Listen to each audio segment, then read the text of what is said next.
पनवेल तालुक्यातील मोहोपाडा प्रवेशद्वाराजवळील मैदान ते वीज वितरण कार्यालय या रस्त्यावरील दोन्ही बाजूचं अतिक्रमण, रस्त्यालगतच्या हातगाड्या यामुळे दिवसेंदिवस वाढत चाललेल्या वाहतूक कोंडीच्या समस्येमुळे नागरिक हैराण झाले आहेत। याची गंभीर दखल घेत रसायनी पोलीस प्रशासनानं कडक कारवाई सुरू केली आहे।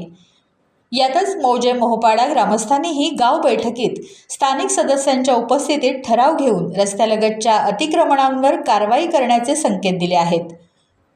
मोहोपाडा परिसरातील मुख्य बाजारपेठेत बेकायदेशीर पार्किंग, रस्त्यावर उभ्या असलेल्या हातगाड्या तसंच वाहतूक नियमांचं सर्रास उल्लंघन यामुळे सतत ट्रॅफिक जाम होत असल्याचं चित्र दिसत आहे। यावेळी शालेय विद्यार्थी, नोकरदार वर्ग, रुग्णवाहिका तसंच अत्यावश्यक सेवांना मोठ्या अडचणींना सामना करावा लागत आहे।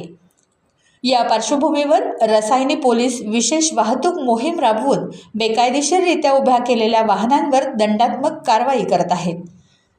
तसंच अडथळा निर्माण करणाऱ्या फेरीवाल्यांना हटवून रस्ता मोकळा करण्यास सुरुवात झाली आहे। वाहतूक नियमांचं उल्लंघन करणाऱ्या दुचाकी आणि चारचाकी वाहन चालकांवर चलन काढण्यात आलं आहे।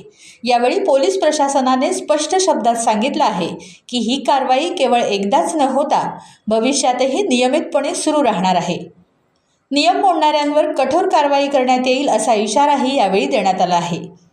दरम्यान नागरिकांनी आणि व्यापाऱ्यांनी पोलीस प्रशासनाला सहकार्य करावं, वाहतूक नियमांचं पालन करावं आणि रस्त्यावर अडथळा निर्माण होणार नाही याची काळजी घ्यावी असं आवाहनही रसायनी पोलीस यांनी केलं आहे। मौजे मोहोपाडा ग्रामस्थ मंडळी यांनी रस्त्यावरील अतिक्रमण, हातगाड्या हटवण्यासाठी पावलं उचललेली आहेत।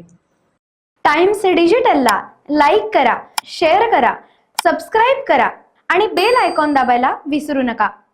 Times digital.